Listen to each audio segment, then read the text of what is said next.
نهایت متشکر و سپاسگزارم از اینکه در این ماه پرفیض رمضان و در این شب‌های خجسته و مبارک به بنده حقیر و گنهکار این توفیق و عنایت فرمود تا پس از طی تقریباً مسافت طولانی به سرزمین علم و عرفان، توحید و خداشناسی، منبع دین، سرزمین سیستان و بلوچستان و منطقه زابل و این شهرستان قرار بگیرم و از نزدیک با علمای اعظام، پدرای بزرگوار و به ویژه جوانان معزز و همسن و سالار خودم دیدار و گفتگویی داشته باشم. خدای عزوجل رو بر این من و فضل و احسانش صمیمانه قدردان و سپاسگزارم. جای دارد از محضر علمای بزرگواری که در واقع اساتید بنده حساب میشن عذرخواهی بکنم که در محفل این بزرگواران و در حضور ایشان صحبت کردن برای حقیر گستاخی جناب مفتی عبدالصمد و به روان تشریف دارم. امام جمعه محترم شما که از سال گذشته مکرر و مرتب واقعا بنده شرمنده ایشون هستم و نتونستیم ما امسال واقعا برای مقدور نبود. جناب مولانا یار محمد حفظه الله و همچنین جناب مولانا عبدالرشید امام جمعه محترم شهرستان زابل و سایر علمایی که اسم بزرگوارشون در خاطرم نیست معذرت میخوام و امیدوارم بزرگواری خودشون منو ببخشن. به هر حال این توفیق نصیب ما شده و من همین ابتدا بگم که ما سعی بر اون داریم چون که اغلب جمعیت و توده این محفل رو جوانان بزرگوار تشکیل میدن. اگر اجازه بدن ما با جوانان و با همسن سالامون جوانی صحبت بکنیم خیلی راحت‌تر خواهیم و جوانان انشاءالله با فکر و درک جوانی گوش بدن و سعی بکنن اگر ممکنه موبایل‌ها رو خاموش کنن و آنتن‌دهی ذهن‌ها رو ببرن بالا که انشاءالله ما حداقل به ازای هر کیلومتری که آمدیم 1 ثانیه حرف بزنیم حداقل 3-4 ثانیه میشه دیگه بی‌انصافی نباید در این شب‌ها. ولی خب یک قسمت شانس شما هست که همونطور که از هنجرم مشخصه انرژیمو تو خراسان گذاشتم معامله‌ام و باز مجبورم مقدار نگه دارم چون که فردا شب دقیقاً در شمال کشور یعنی گارینکش آزاد شهر استان گلستان برنامه دارم انشاءالله. برای که خوشحالم نشید چون که پنجره من خوب ماشاءالله آببندی شده گریبانی نمی‌کنه. اگر خسته نمیشید انشاءالله یک صلوات محمدی ندارم.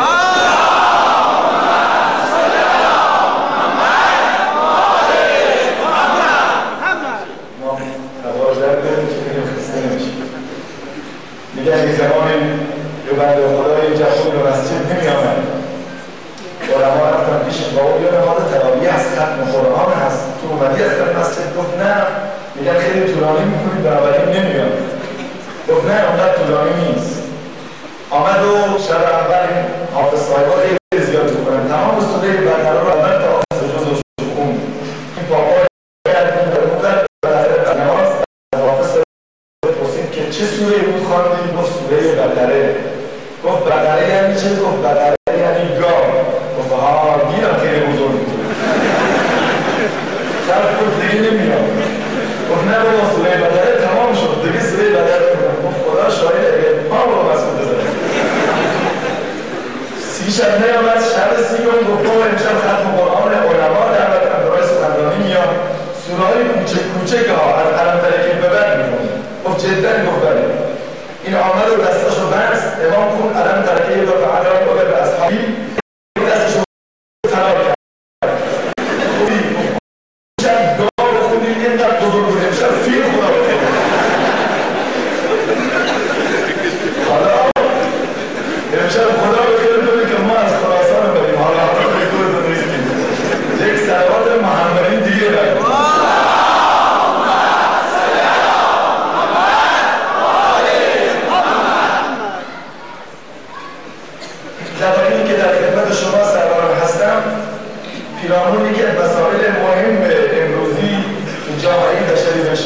داره بخوام صحبت بکنم و اون موضوع عوامل بی‌تأثیری نماز هاست.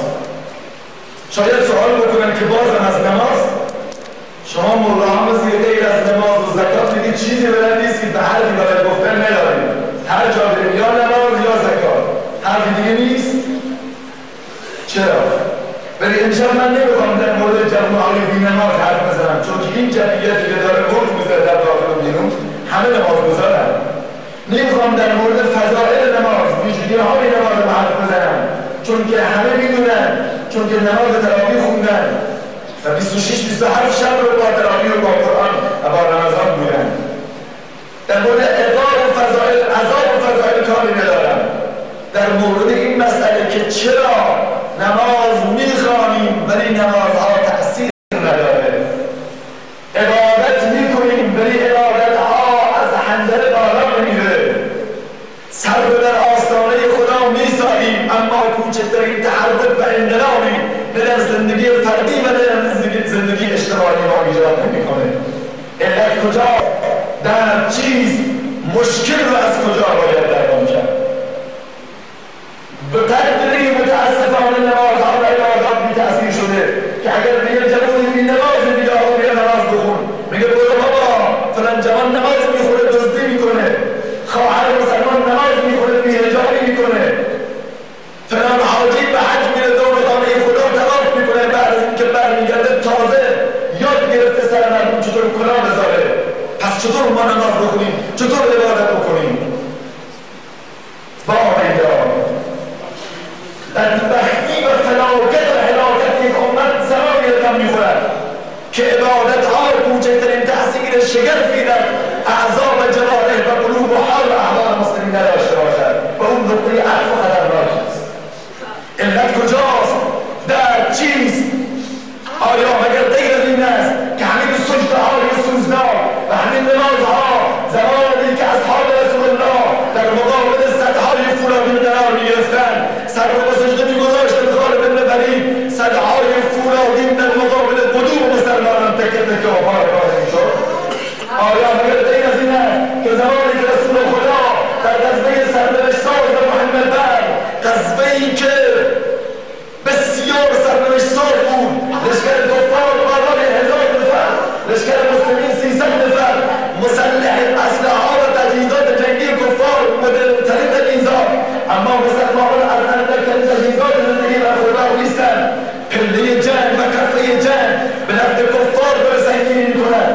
رسول خدا وقتی طرفین رو مورد تقویح و تحقیر و موازی قرار داد و متوجه شد که هرگز قابل مقایسه و توازن و تساوی نیست، اینجا بود که رفت داخل عریش و دست در آستانه خدا بلند کرد و با ندای الله اکبر این شعار کوبنده‌ای که تمامی آله‌های مسموعی و خرافی رو در زمان‌دار تاریخ می‌اندازد تویی بین خود و خدا ساخت و چنان الله الله زد، چنان یارم زد و با گفت نماز از الله منتقل انتظار خواه کنار بر ابوبکر صدیق که اسکرد و محافظ رسول خدا بود لرزیدن گرفت گفت حسبک یا رسول الله، یا رسول الله، یا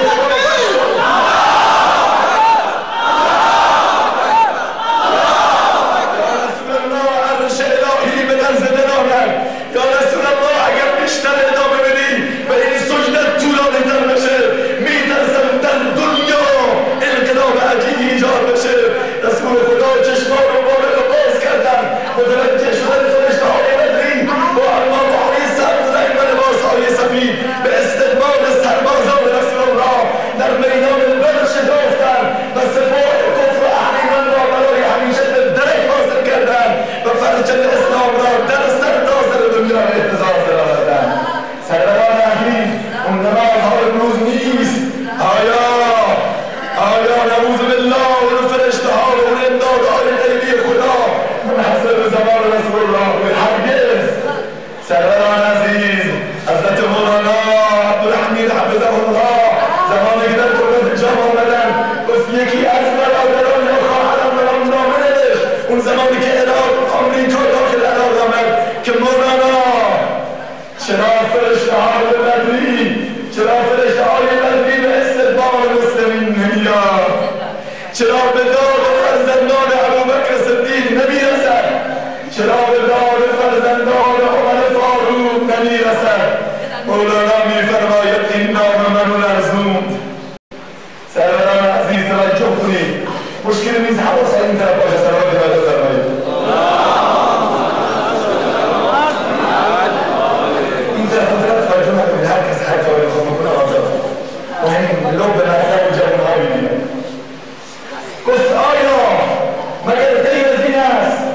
که مسلمونای الان همون لا اله الا الله میگن که اصحاب رسول صلی الله علیه و سلم میگفتن آیا مگر خدا عوض شده؟ نعوذ بالله. آیا مگر خدا عوض شده؟ پس چرا آیا خدا نمیبیند که در سرزمین عراق خاک حسین کربلا، علی مرتضی، آرام و علی سر آمریکا این جنایت دار مسلمان میاره؟ پس کجاست من الله؟ آیا نمیبینند که دختران روانیس مسلمین را اون زمانی که نامه نوشته بود که دار المسلمین ما 80 زن الهی خواهر شما در زندان ابو هریره از لطفه سربازان آمریکایی ماندار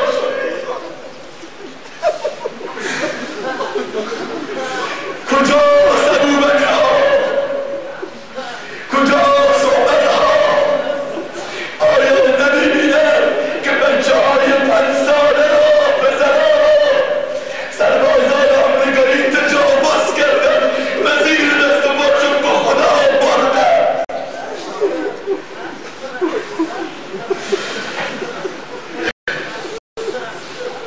کجاست آن فلسطین مقدس می‌بینند که عکس سگ و خون و خنزیر را به دیوارهای بیت المقدس می‌کشند و روش می‌نویسند این عکس محمد است.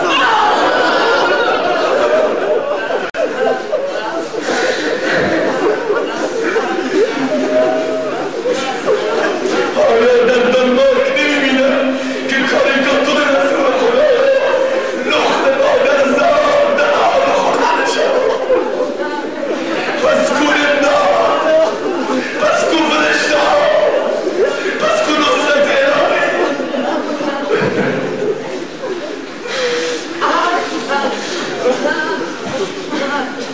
امام میگه علت رو من میدونم که لا اله اندر نمازش بود و نیست، رازها اندر نیازش بود و نیست، نور در سو و سماوات او نرام، جلوه‌ای در کائنات او نرام، سجده‌ای کز وی زمین لرزیده است، بر مرادش مهر و مه گردیده است، سنگ اگر گیرد نشان آن سجود، در هوا آشفته گردد همچو دود، ولی این زمان دو سر به زیریش درود و تبریز آن رب الاعلی کجاست؟ این گناه اوست یا تقصیر ماست؟ شما قضاوت کن، این گناه خداست یا تقصیر ماست؟ الحافی با بالحافی بدام چشمها بی شرم و در مجال، هر کسی بر جاده خود تیز رو ناوه ما بی زمان و عرض رو طاهر غلام بی زن طرف العجب ثم العجب ثم العجب. علت اینجاست که لا اله در نماز اونها بود و امروز نیست، به خاطر اینه که نماز نیست. مولانا عبدالحمید رحمة الله در جواب اون نامه فرمودن که اگر مسلمانان عراق هنگام هجوم نیروهای آمریکایی سر هر جای روی نمازی که بودن سجاد رو پن میکردن و با اخلاص الله اکبر میگفتن، مولانا قسم یاد کردن که تمام بمب‌ها و تانک‌های آمریکایی علیه خودشان استفاده میشه. واقعیت همین سرداران عزیز، امروز ما نماز میخونیم، حج میخونیم، روزه میگیریم، رمضان کوچکترین تأثیری در وجود ما ایجاد میکنه. درد کجاست؟ مشکل چیست؟ جلو من اومدم فقط اینو بهت بگم و برم. این نکته رو درک کن، متوجه باش، تا زمانی که درد رو نفهمی درمانش محاله، تا زمانی که مشکل رو متوجه نشیم برای حل مشکل قیام کردنش محاله و مشکله. درد میدونی کجاست؟ اینه که ما شرایط نماز نداریم، آداب نماز نیست، ارکان نماز رعایت نمی‌کنیم. شرایط نماز چیه؟ از علما پرسیدیم، میگن آقا شرایط نماز 13 تا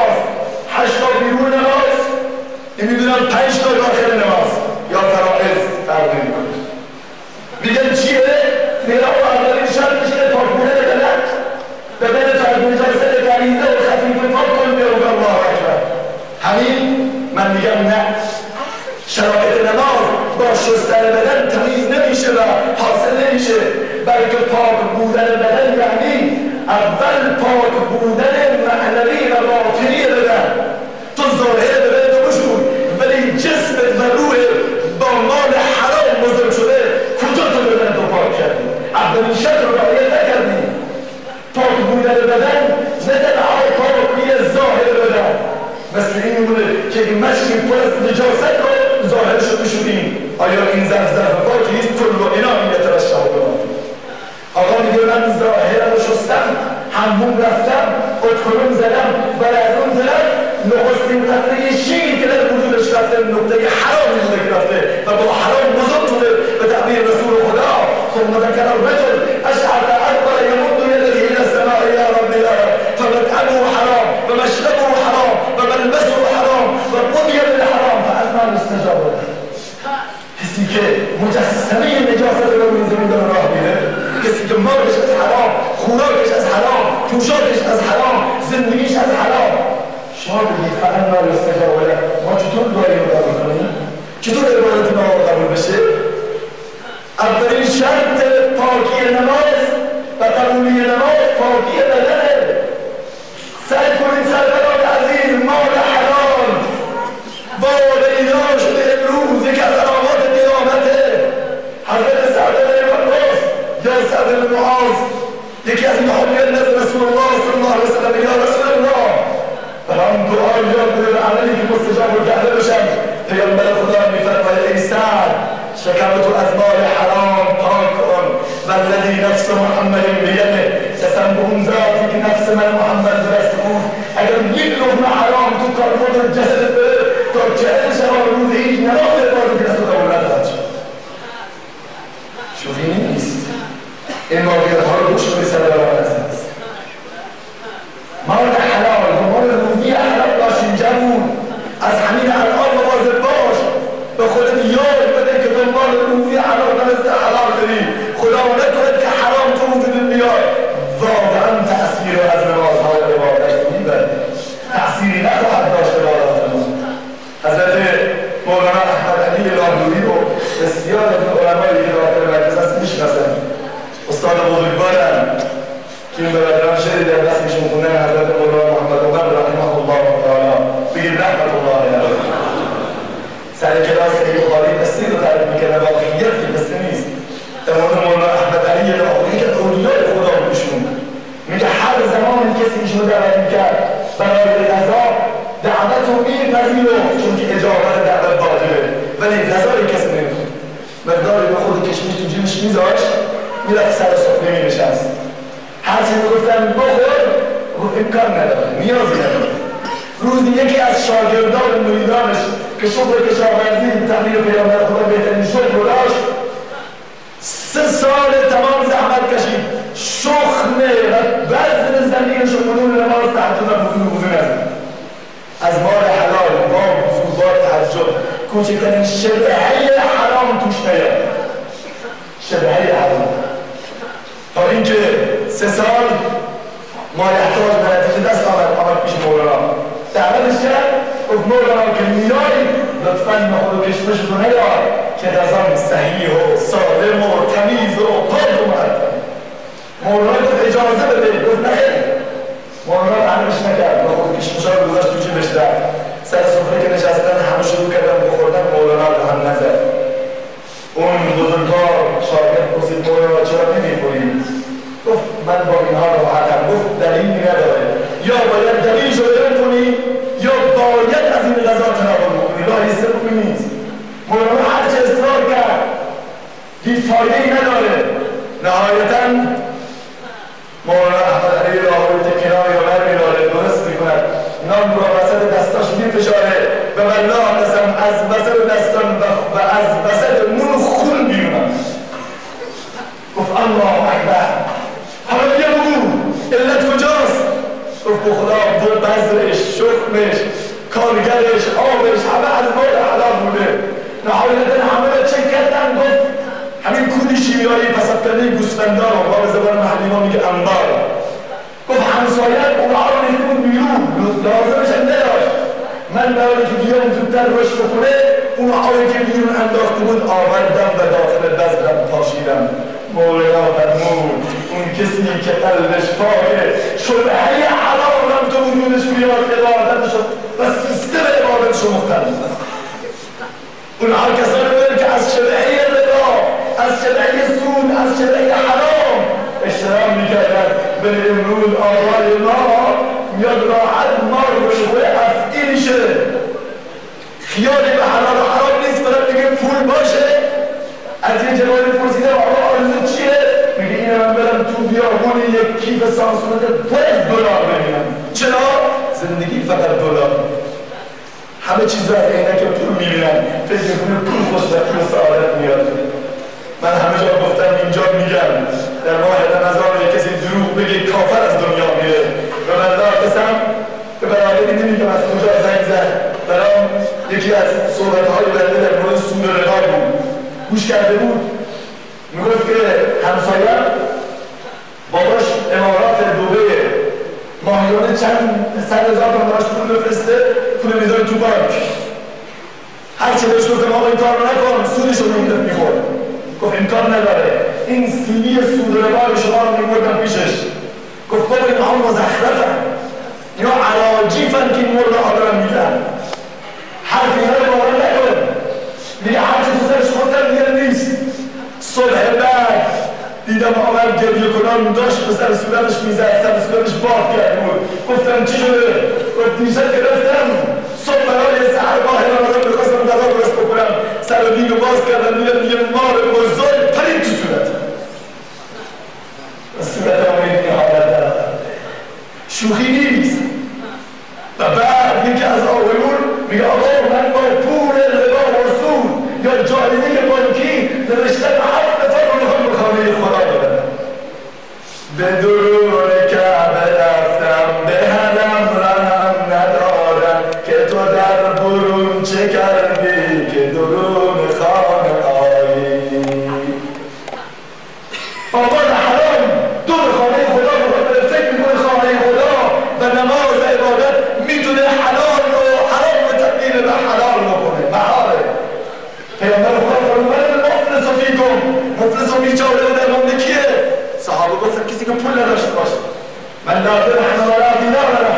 پیامبر خدا فرمود هرگز المفلس من امتی، مفلس امت من کسی است که روز قیامت میاد یأتی و قد ضرب هذا و شتم هذا و اکل مال هذا، اون دشمن داره اینو زده مال رو خورده و اونجا میاد با تراویح میاد، با حج میاد، با عبادت میاد. سوال میکنن که چیکار میکنی؟ میگه پروردگار این همه عبادت آوردم میخواد وارد بهشت بشه، طرفدار میاد. ای الله حساب من با این تصمیم کن طول ما برداشت. ما دم خورده خدای متعال میگه داریم. کی داره متعال؟ میگه تحجدشو بدیم این آقا، تراویحشو بدیم اون آقا، حجشو بدیم اون آقا، تمامی عبادتش تمام، ولی هنوز طرفداراش موندن. بعد دیگه میگه خدای حد ما چی؟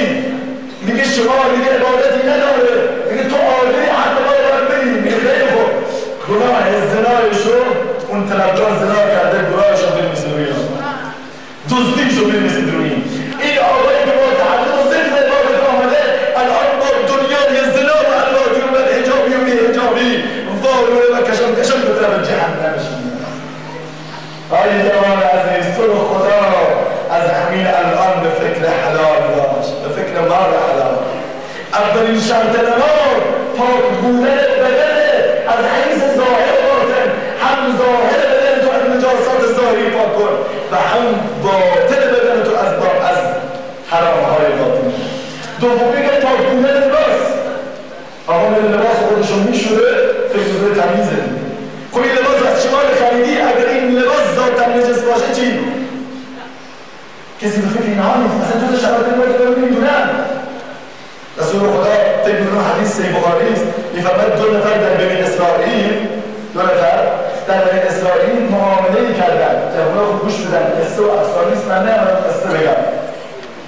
یه آقای زمینش رو بفروشه به دیگری، خریدار میره زمین رو شخم بزنه، ناگهان در اینی که داره شخم میزنه یه خور طلا، کوزه طلا میاد بیرون. بلافاصله برمیداره طلا رو، اگر ما باشیم برمیداریم بلافاصله پنهانش میکنیم که مبادا صاحب زمین متوجه بشه.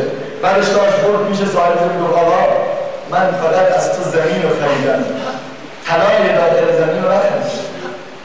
سبحان الله. اگر قرار باشه پولی که من به تو دادم ده ها برابر اون و صد ها برابر اون خوبه ترا ارزش داره. صاحب زمین چی میگه؟ میگه آقا من زمین رو با اون که درش بوده بفروختم. این حال کسانی که خدای متعال اونها رحمت کرده عبادتشون قبول کرده و هم دعواشون میشه بیاد میشه قاضی متوجه میشه اینها چه افراد پاکیه. میگه شما پسر دختر ندارید؟ فروشنده میگه آقا من پسر دارم. خریدار میگه من دختر دارم. اینها رو به هم در بیارید. این خوبه طلا رو برای استفاده بکنید.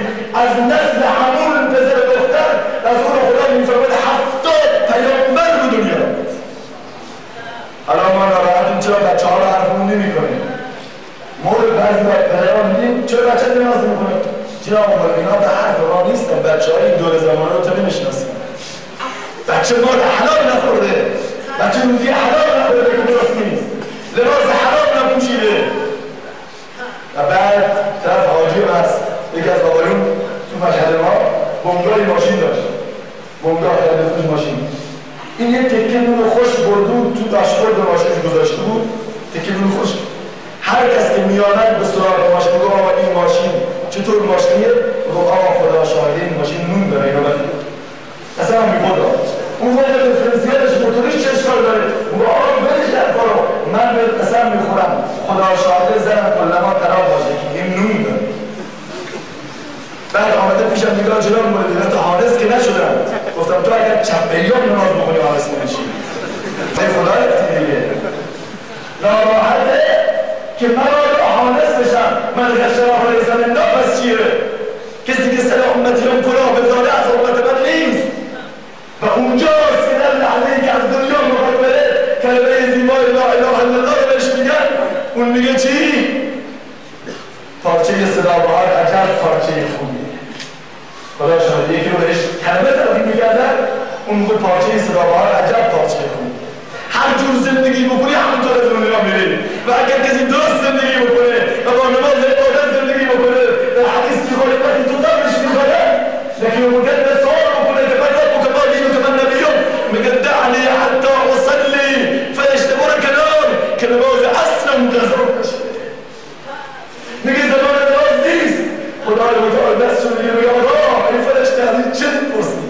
کسی که اینقدر محبت عشق و خدا میگه نماز در دلش بوده که تو قبل میخواد نماز بخوانه هنگام روز نماز میخوانه و اگر بخواد بمیره در نیمه های شب و تهجد و در سجده مثل مولانا محمد عمر است دنیا. اون کسی که عشق به نماز تو قلب بشه عشق به تهجد تو قلب بشه تو سجده اون تو بعد رفته اونجا مثل بزرگش تعریف نکرد که مولانا تو سجده خانمش پشت من به بالا میزنه اینو مولانا به سجده هست صدا میکنه مولانا فکر میکنه سجده مثل سجده حال گذشته هست یه ساعت تمام کسی فکر نمیکنه تا این که سرشو برمیدارن که در سجده جانشون با خدا تسلیم کرد. سرور عزیز جلال عزیز تو خدا نکن قبل از اینکه این فرصت از تو گرفته بشه برگرد. سال گذشته همین سال جاری یا آقا دامادی به هم زنگ زد فلانی مراسم عروسی اسلامی داریم پاشو بیا. گفتم وقتی ندارم زاریم کرد. گفتم اشکال نداره من شب جمعه میام. فرداش همش زنگ زد که فلانی نیاد. گفتم چی شد؟ گفت نمیخوام سر عروسی بیاد. من یه شب میخوام دعوت بشم اونم میخوام بزنم و برسم پارتنری کنم. نیاز نیست شما بیاد. گفتم جوان عزیز از خدا بترس. تو میخوای شاگرده و اساس زندگی تو بریزی برخلاف رضای خدا نریز. گفت پس بیاد. فرداش همین دو مرتبه زنگ زد که نیاد. بیا نهایتا نرفت. صبح شب عروسیش بابای زنگ زد که پاشو بیا. گفتم آقا مسخره تو پسرت نیستم. یه بار زنگ زد بیا یه بار نیا. دیدم زد زیر گریه گفت مولوی برای عروسی پسرم نیامدی تو رو خدا به تعزیتش بیا. جوون بود گفتم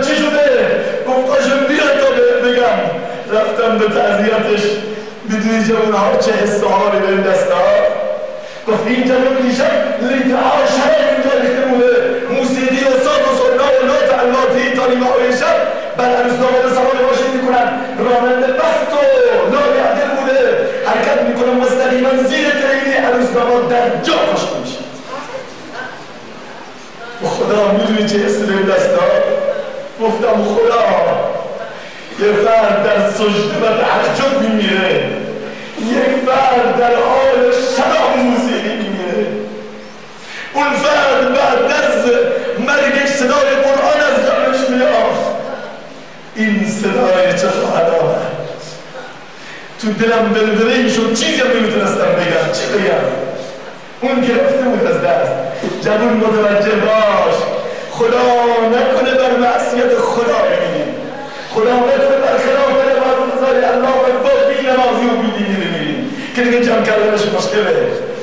گویی چو پیر گردم انگار تو بارم، بسیار کس که مردن در خضره جوانی، کو حشمت سلیمان، کو ثروت سکندر، کو با مقصر قیصر، کو حکم کامرانی، کو خاتم رسولان، سردفتر قبولان، کو سبت دست قرآن، کو وحی آسمانی، مادر کجا پدر کو دختر شد پسر کو چندین هزار سر کو آخر آنچنانی، قافله رفتن نما هم بودن. دلت به جوانی بسوزه جوان عظیم قبل از اینکه این فرصت از تو گرفته بشه. سومین شرط نماز پاک بودن جای نمازه، جایی که نماز میخونیم پاک باشه، از مال حلال باشه، خونه‌ای که خریدی از مال حلال باشه، از مال حرام. چهارمین شرط نماز میگن رو به قبله ایستادن. جالبه علما میگن باید رو به قبله بایستیم. چرا؟ هدف چیه؟ مولانای روم میفرماید ما در نماز سجده به دیوار میکنیم، دیوارای کسی که سجده به دیوار میکنیم. قبله یعنی رو به خدا، یعنی گفتگوی با رب، یعنی در حضور خدا ایستادن، یعنی خشوع و خضوع در نماز، حضور ذهن در نماز. این چهارمین شرطه. نه رو به قبله کافی نیست، بلکه رو به الله باید بایستیم در نماز. اون زمان است که نماز تأثیر شگرف خواهد گذاشت. امروز نمازها نماز نیست. امروز سر نماز توجه اون میان که نماز میخونن. کدوم یک از ما سر نماز اول تا آخر نماز حضور زندانی که در پیشگاه الله عزوجل ایستادیم. یکی سر نماز دعوا میکنه، یکی سر نماز داره میشماره حساباشو چیکارشو پاس میکنه، باور کنید. یکی سر نماز داره شوق میزنه، یکی سر نماز داره پارچه قیچی میکنه. من بارها گفتم اگر همینطور که از ظاهر افراد فیلم برداری میشه، یه کسی میاد از خاطره ها فیلم برداری به سر نماز. چه فیلم قشنگی در میاد. هر کس مشغول یک کار. با قول شاعر میفرماید که چون شدی آماده غسل و وضو، از معاصی دست و دل اول بشور، خویش را خالی تو از تصویر کن، پس بلند آوازه و تکبیر کن. چون ستادی در حضور کردگار، باش قائم با سکون باوردار. درک کن که با که میگویی سخن، با خدا یا با خیال خویشتن.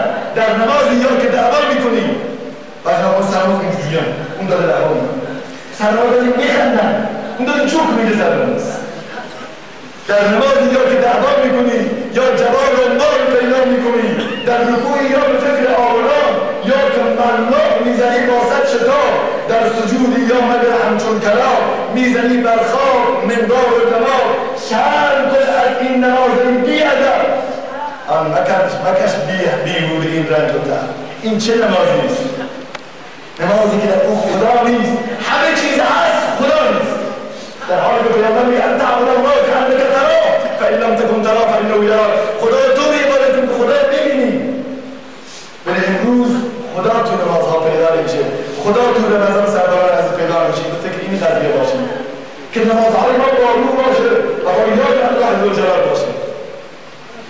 میگن لطیفه هست، میگن که داشتن یه جماعتی نماز میخوندن، لیلی میخونیش از لیلی و مجنون بارا شدید. میگه مجنون آمد از جلوی اینا رد شد، از جلوی نماز بودار. مولا سر بکت به اون بود تونتون نماز خواهد، سلام داد السلام علیکم فلان. های مردک بیا اینجا بیاد. گفت چیه؟ گفت کافرش میزن در نماز شد. گفت چرا جناب علیه السلام من که جور نکردم. گفت مردی که از جلوی نماز رد شدی چطوره؟ گفت من شما نماز میخونید؟ گفت بله ما نماز میخونید. گفت چطور من ندیدم؟ گفت کور بودید؟ گفت نه جناب مولوی من به عشق لیلی و مددر درد بودم که به خدا بزن یکی از شما رو ندیدم. تو چطور به عشق خدا نماز میخونی که من میخونم؟ درسته نه؟ میگه آقای اجلو نماز رد شد، یکی از مفتیده گفت های من دیگه اجلو نماز چرا رد میشی؟ رفیق بدلش گفت های من دیگه حرف نزن نمازت فاسد شد. رفیق کنارش گفت انگار نماز خوبه فاسد نشد. چهارمی گفت خدا شد که من حرف نزدم. امام تو باید بمیری نماز همه تون فاسد شد. همه نماز ماست. در نماز یا که در نماز هر کس رد بشه قشنگ متوجه آقا و تازه مدل جدید بگم تو مشهد می‌بینی چه خبره؟ سر نماز که آقا نماز می‌خونه اگر موبایل زنگ بزنی آهنگ همیرا و هایده که می‌خونه بس آقا سر نماز ملا مقتدی رو می‌خواد به دست بیاره آقا در می‌داره موبایل رو از تو گوشش از تو جیبش سر نماز میگه بسم الله الله اکبر الله اکبر یعنی من دارم نماز می‌خونم عجب نمازیه و تازه باز مدل جدیدتر بگم دستگاه‌های جدید اومدن که سرشو بذار روش بینوسه رکعت اول، رکعت دوم، رکعت سوم. ماشاءالله نماز کامپیوتری نبردیم و دیدیم. اینا چه نمازیه؟ چه عبادتیه؟ مگر نشدیم که حضرت علی تو سجده بود تیر رو از پاش کشیدن. نماز اونه تأثیرها رفته با خدا در رمضان‌ها تأثیر نیست. آقا تو ماه رمضان در یخچال باز میکنه آب حلال رو نمیخوره، سر دیگو باز میکنه برنج و گوشت حلال رو نمیخوره، با زن حلالش نزدیکی نمیکنه دیگه روزه هم ولی طرف تا جایی که دلش بخواد حضارای حرام انجام میده.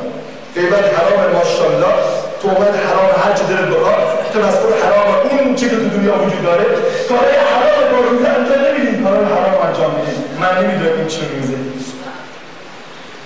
عبادت باید ما رو به خدا برسونه. خوب که ما این نکته گوش بدید. اون نمازی که ما رو به خدا نرسونه نماز نیست. اون روزه‌ای که بطری ایمان و شارژ نکنه به خدا اون روزه نیست. در زمان امام ابو حنیفه رحمت الله علیه میگن یه پدری میخواست بیاد به مکه، از این به بعد بحث ما عرفانی شد دیگه معذرت میخوام انشاءالله اگه همتون اهل عرفانی. میگه که میخواست بیاد به مکه به خانه کعبه، پسر 12 سالش گفت بابا کجا؟ گفت دارم میرم خونه خدا. گفت مگر خدا خونه داره؟ گفت آره. گفت پس منو هم ببر. گفت نه بابا حج باید فرض نشد، تو بچه هست. شروع کرد بگیر میکردم. چی میخواست؟ موتور میخواست تو خیابان تک شرط بزنی؟ نه. شلوار لید تنگ هم نمیخواست و ویزای لس آنجلس و بانکوک و هنگ کنگ هم نمیخواست. فقط بابا منو ببر خونه خدا. باباش منم بچه ای فلان بود نه امکان نداره. شروع کرد بگیر میکردم که با قول مولانا روم تا نگرید ابر کی خندد چمن، تا نگرید طفل کی نوشد لبن، طفل من الروزه حقیق آمدتری که بگرید تا رسد دای شفیق. تو نمیدانی که دای دایگان کی دهد دیگر شیر از رایگان. گفت بر یکو کسی میگن گوش دار تا بریز شیر از بکردگان. آخر مجبور شد به سرش برد، رفت دور خانه خدا که میچرخید طواف میکرد. گفت بابا کو خانه خدا؟ گفت خانه خدا همین کعبه است که ما به دورش میچرخیم. گفت بابا فعین الله، پس کو خود خدا.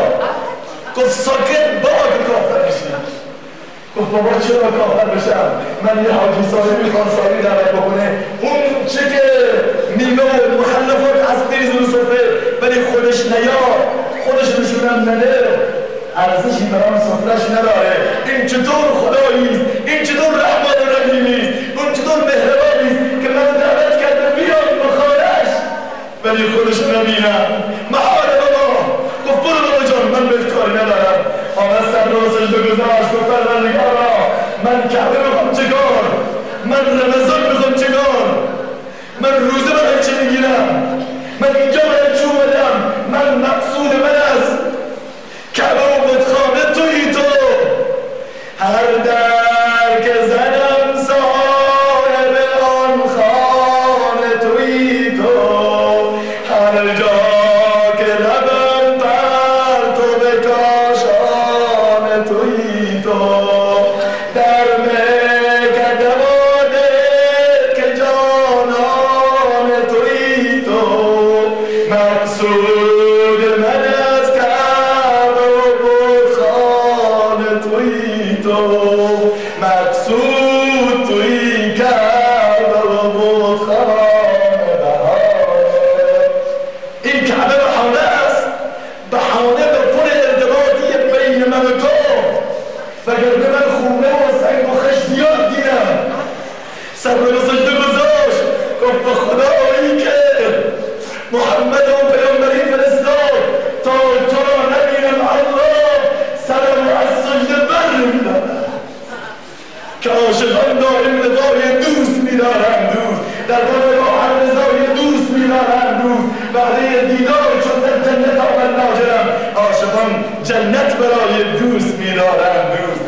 که نامش عاشق مشتاق را از بهشت جاودانی خوشتر، گرچه در فردوس نعمت عزیز وصل او از هرچه خواهی خوشتر است.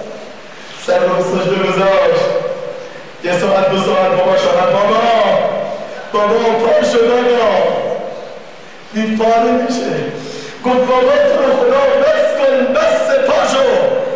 دید بلند نمیشه که ناگهان امام ابو حنیفه از شانه بابا را گرفت، گفت بابا جان بیا کنار.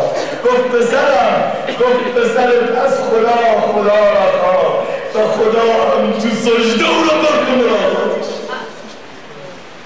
رفت به دیدار الله، اون مثال الله را میخواست، اون میگفت فقط خدا را باید داشته باشم که در دوزخ اگر دست در جنگ آید از حال بهشتم مرا ننگ آید، گر بیدنام الله به صحرای بهشتم خوانم، صحرای بهشت در دلم تنگ آید. بهشتی که در اون خدا نباشه جهنمه، نمازی که در اون خدا نباشه عادت عبادت نیست، روزه‌ای که در اون خدا نباشه اون روزه نیست بلکه دهان بستنه. به قول عبدالقادر گیلانی به شعر عارفانه‌ای داره میگه خدایا تو جنت و بهشت رو به دیگانت بده، منو به دوزخ ببر، فقط تو دوزخ خودتو بهم نشون بده. بس تو جنت را بمیکانده، من بد را به دوزخ بر، که بس باشد مرا آنجا تمنای وصال تو. من دیوانه در دوزخ به زنجیر تو خوش باشم، اگر یک بار پرسی تو که مجنون چیست حال تو. جگرهای کباب ما نگردد تا ابد سیراب، مگر ساقی شود ما را خدای ذوالجلال. خدایا مگر تو ساقی بشی، مگر به تمامی شربت‌های بهشت نمیتونه منو سیراب.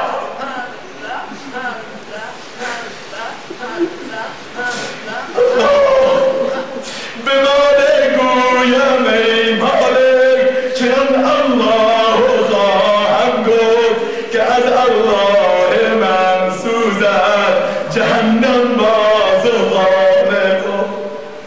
مالک در بازمان جهنم یه الله بگم جهنم میسوزد.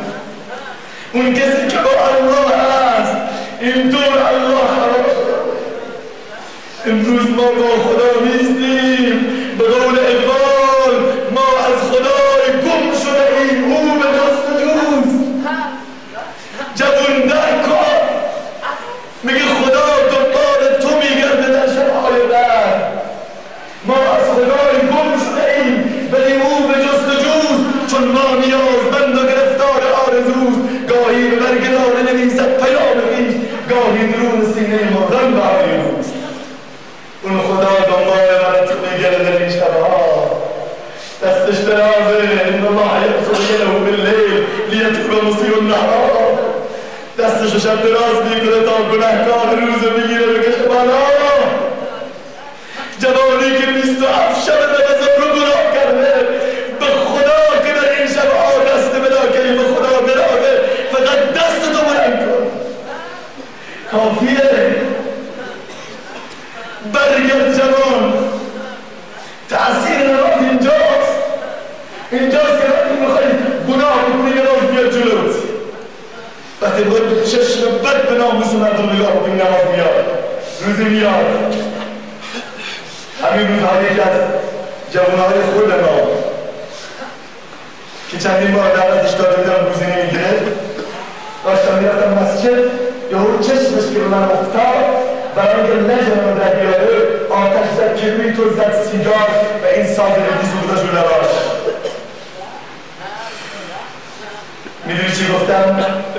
گفتم با این کارت آتش به قلب من نزدی، به خدا قسم که آتش به قلب محمد رسول الله، آتش به قلب ابوبکر صدیق زدی، آتش به قلب عمر فاروق زدی که برای توی جوان بلوچستان این شبها گریه میکرد، آتش به جگر تکه تکه شده حمزه زدی. غیر از این چیزی نیست. جوان بلوچستانی تو باید فرق بکنی، تو باید فرق بکنی. تو با جوان خراسانی خیلی تفاوت داری، زمین تا آسمان. تو با جوان کرمانشاهی خیلی تفاوت داری، تو با جوان با هر جا تو فرق داری. به خدا قسم وقتی که علمای شما زنگ زدن خیلی شاهی بیا به زاهدان حضرت شیخ‌الاسلام عروسی بود زنگ زد، از خجالت مردم. من بیام بلوچستان که چی؟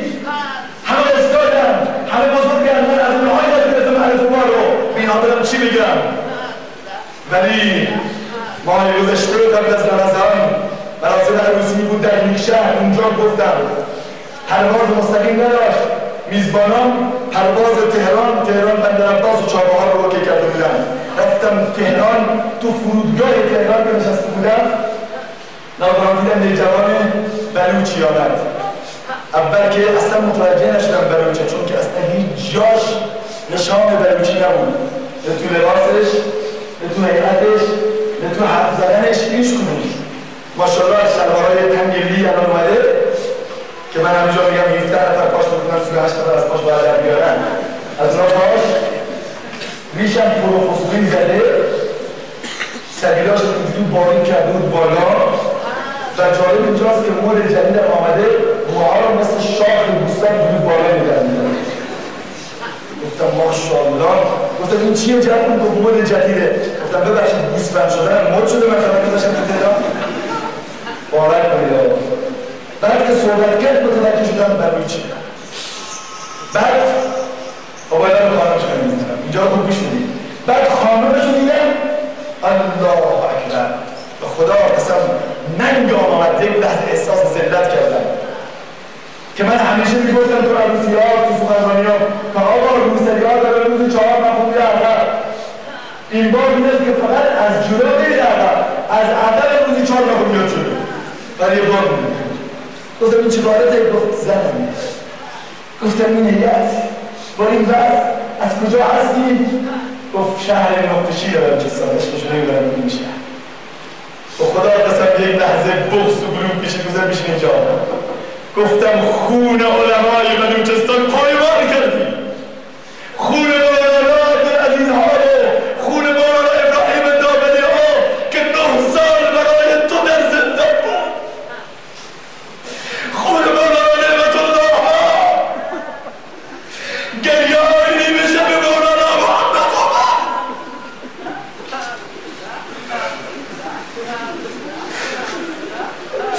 دعاهای نیمه شب مولانا بخرید، همه رو ریختی به زبان دار. تو جوان بلوچ گفتم تا دیروز ننگ من میآمد، برای بلوچ و سنی ننگ بود کسی گوشه چادر مادر منو تو رو ببینه. ننگ بود به خدا، ننگ. امروز چه شده تو؟ گفت چه کار کنم مادر؟ گفتم تو باید مؤثر باشی نه متأثر. تو باید دنیا رو بلرزانی نه رنگ بگیری که مرد حق از کس نگیرد رنگ رو، مرد حق از حق بزیرد رنگ رو. اسم مولانا محمد عمر رو که گرفتم دیدم بغض و گلوی خودش هم پیچید زد زیر گریه. گفت مولانا محمد عمر رو میشناسم. گفت که باهاش بیعت کردم.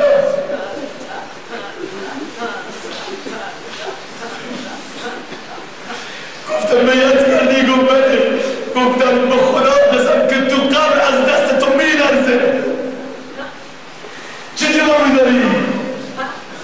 روز قیامت چه جواب نمیدی؟ تو رو خواهد گرفت. جوان بلوچستانی من رو بگم بس خودت دیگه تا آخرش بخوان که فرق تو با جوان خراسانی چیه؟ بلان فاصله خجالت کشید و چادری که توی ساکش داشت انداخت به سر زنش. گفتم خدا را شکر سفرم به تهران حداقل 1 سفر داشت. این شده عبادات ما، این شده رمضان ما.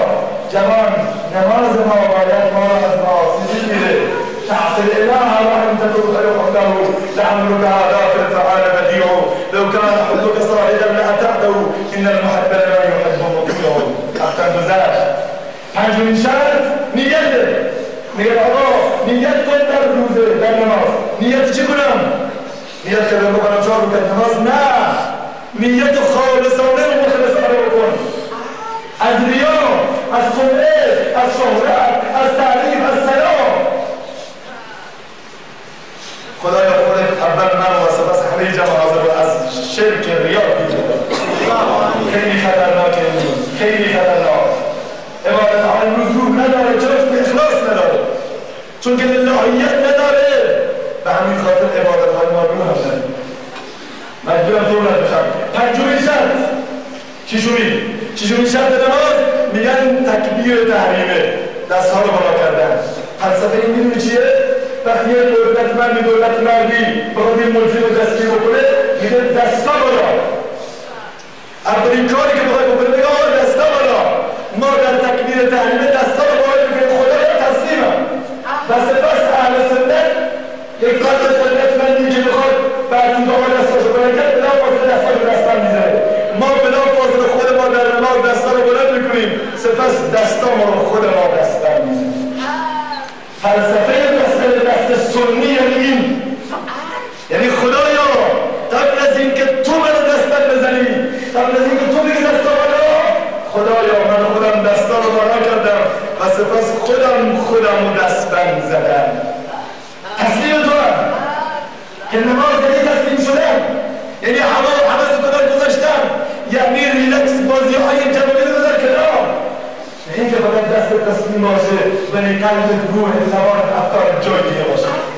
جمهور مواظب باش اگر تسلیم خدایی پس باید بر منهج دین حرکت بکنی این جلوه‌ها که تو زندگی میاد باید بیدارت بکنه وگرنه واقعیاست خیلی من و شما تو زندگی ما جلب بگیریم ولی متوجه نشدیم چند بار خدا ما رو تا در دیگه حرکت برده دست ما کشته بیرون ولی پر نگرفتیم یادم آمد قربان آخرین قصه صحبتم جمع میکنم نگران نباش دینار رویات خدا و سلاطین روی عشق شیعه و سنی در مورد این قسمتش کتاب نوشتم آیت الله دسته یکی از علمای بزرگ شیعه قصه رو من تو کتاب کنم دیدم علما در صورت که زیاد میگم رکن دینار یک جوانه جوان خودتو به جایی قرار بده فقط یه لحظه خودتو به جایشون قرار بده هر جا مجلس حیاشی و لات و شراب خاری و بدبختی بود امرو به دینار گل سرسر همه جا سعی میکرد جوانه رو منحرف بکنه به نام اعتیاد زنا بیمارداری ازادی چادرهای اثر دختر در این رفعه حجاب دیگه چیه اتفاقا خدای متعال یک زن صالحی بهش داده بود که نماز تهجدش قضا نمیشه خدای متعال بینا بچه ای دار در مورد گذاشتن اسمش با هم اختلاف کردن مادر گفت اسمش رو میگذارم محمد پدر مخالفت کرد گفت من از اسم محمد خوشم نمیاد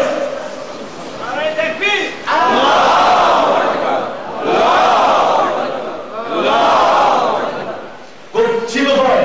گفت اسم حالت پیشه های آمریکا اسرائیل هر چی دوست داری یه اسم من نرابولی ها گفت پس تو با اون اسم صدا من محمد صداش میکنه شیر پاک خورده بود مثل نمانسانی فرستان مکتب قرآن حافظ کل قرآن شد حافظ کل قرآن در همین روزها بود که مادر محمد دار دنیا رو انگنا گفت از دنیا رفت پدره بلا فاصله رفت دست این فرزند رو دید از مکتب قرآن کشیدش بیرون گفت بس دیگه تا امروز مادرت بود الان مادرت هم رفت دیگه هم نداری دست قرآن بکنی بیا مثل خودم نوازنده بشو که فردا بتونی تو مجلس ها خود نمایی بکنی وگرنه فردا ببینی آقا ملا شدی نهایتش اینه ملا شدی کشیدش بیرون محمد کوچکو که عشق قرآن توش بود نیمه شب بلند شد سربار سجده گذار گفت پروردگارا تا امروز زندگی برای من تو دنیا خوب و خوش بود که دنبال قرآن و دین میرفتم ولی از امروز به بعد که دارم از درس قرآن فاصله میگیرم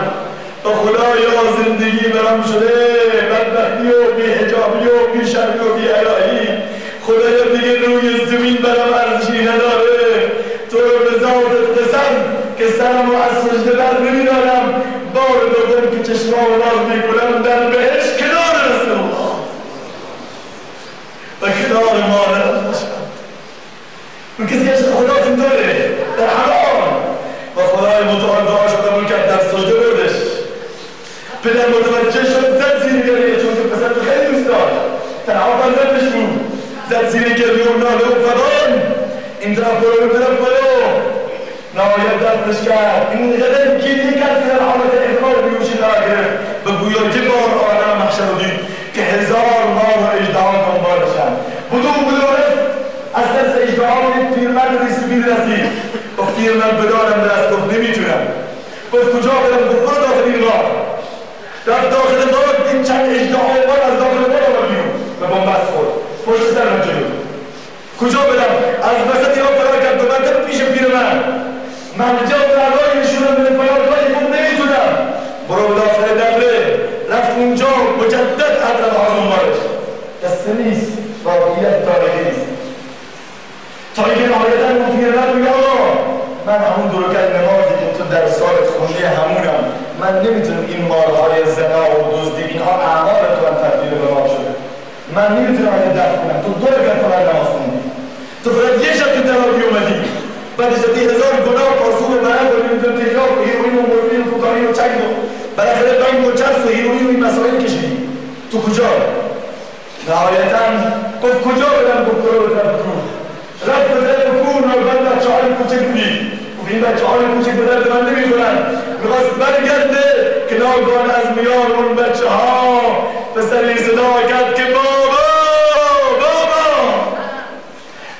بیا کی هستی من محمدم پسر بابا تو خدا برگرد بابا اینجا بچه ها با پدر حافظ قرآن اومدن بابا تو خدا توبه کن هر کسی نازد به چیزی من به چه بنازم پدرها دیگه با بچه هاشون کنار رسول بابا اگر پیامبر ازم بپرسه که بابات کیه بابا چه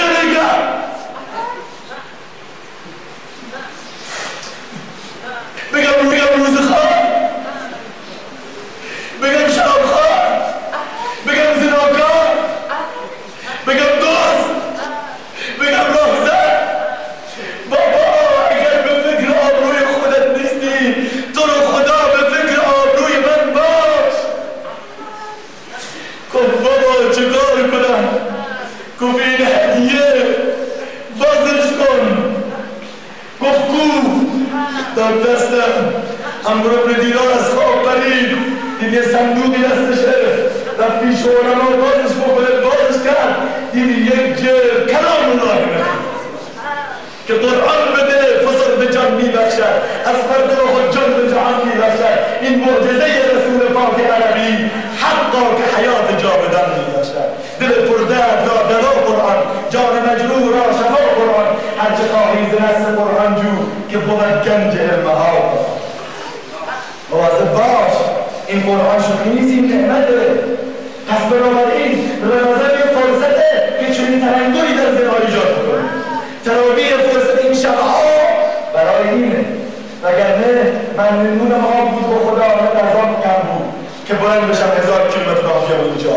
نه قصدم شهرت اگر که بود به حد کافی مشهور شدم باور بکنید نمیخوام مثل کسی منت بذارم میخوام بگم که هدفم چیه 5 شب 6 شب از شب 20 به بعد واقعا قبول کنه اگر شب 1 ساعت من بیشتر خوابیده باشم اکثر شبها نخوابیده هستم نیاز نداشتم اینجا ولی آمدم اینو بهت بگم آمدم من و شما شاگردان مولانا محمد عمری بگم یک از علما چه خواب دیده یک از علمای بزرگ اسمشو باید به خصوصی بهتون بگم خواب دیده که صحرای محشر شده امتیان من تون وارد جنت میشن حضرت مولانا محمد عمر رحمه الله کنار دروازه بیرونی به داخل بهش نشدن بایستادن کنار هم رسول خدا صلی الله علیه وسلم آمدن گفت مولانا بفرما داخل بهش باشه چرا در ایستادی مولانا میگه یا رسول الله با خدا بزن تا شاگردان و مریدان وارد جنت نشن من نمیشم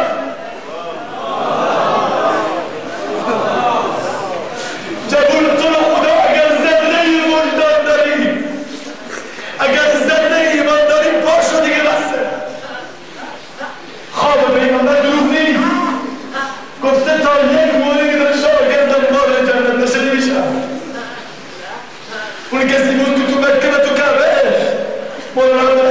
الله میفرماید دیدن که میگه اللهم امن رحمتك علی امت محمد.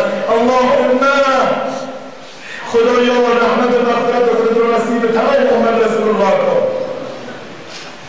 به فکر من تو زندگیش بود، بعد از مرگش هم به فکر من برگرد تسلیم میشی، نه دستا رو بالا میکنی خدایا دست بالا تسلیمم و سپس دست میبندی خدایا بدم مجرمم.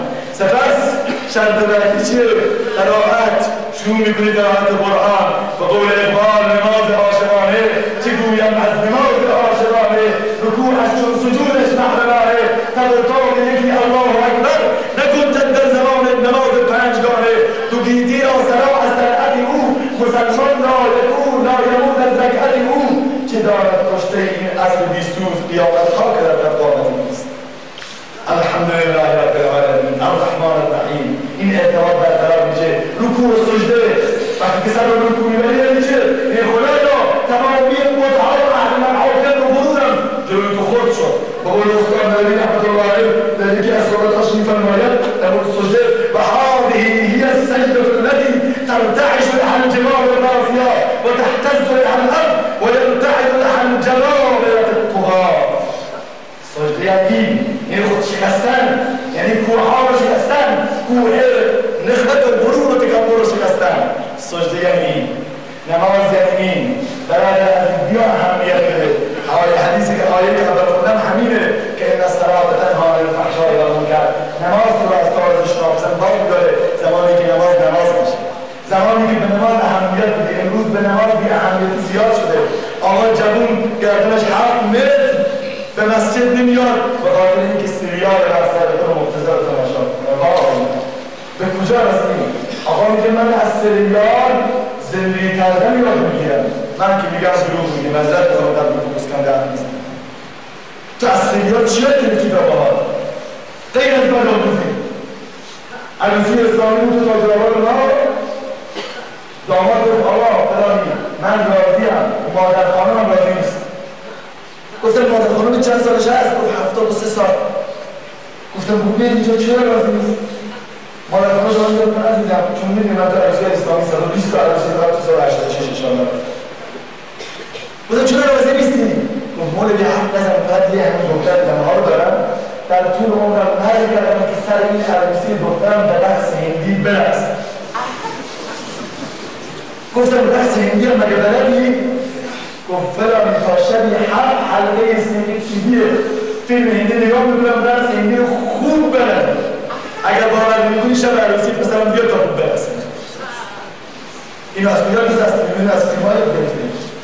و اون وقت پیامبر خدا در منظور وفاتش که نمیتونست به مسجد بیاد عباس و علی زیر شونهاشو میکشن و پاهای رسول خدا رو کش میخوره میره مسجد. حضرت عمر فاروق تو فرزند عمری نام تو زمانی که در محراب رسول خدا ضربت میخورد در هنگام نماز صبح بعد میگه خونی میشه میادش بیرون و مجرد این چشماشو باز میکنه چی میگه؟ میگه قاتلم کیه؟ نه. بکشیدش؟ هرگز. خلیفه بدنم کیه؟ نه خیر. اولین سوالش در حالی که اشک خون با هم جاری است میگه اصل المسلمین صلاة الفجر. ای مسلمونا آیا نمازگزاران نماز رو صبح خوندن؟ همه که میگفت بله دو مرتبه به حالت امام میشد. که چطور جواب بدم یه نماز صبح قضا شد؟ فرزندان عمر فاروق بیدار شد. فرزندان مولانا محمد عمر بیدار شد. فرزندان مولانا عبدالحمید و مولانا عبدالعزیز رحمت الله علیه بیدار شد. قبل از این که دیگران ما را در بادی خودشان به بیداری بکشند، قبل از اینکه این فرصت از ما گرفته بشه و قبل از اینکه روز قیامت گردیم من و شما گرفته بشه برگردیم دست شبی برگردیم و از این شبها از این چند روز آخر رمضان استفاده کنیم و اگر تا به حال مغفرت نشدیم به دلایل شیطان ما را نگذاشت بیایید در این چند شب باقی مانده شما را به خدا توبه کنیم. من آمدم 5 تا قول از شما بگیرم. 5 تا. هر کس مرد معیار قول مردونه قول زنانه نمیخواد. هر کس مرد خودش قول مردانه بده.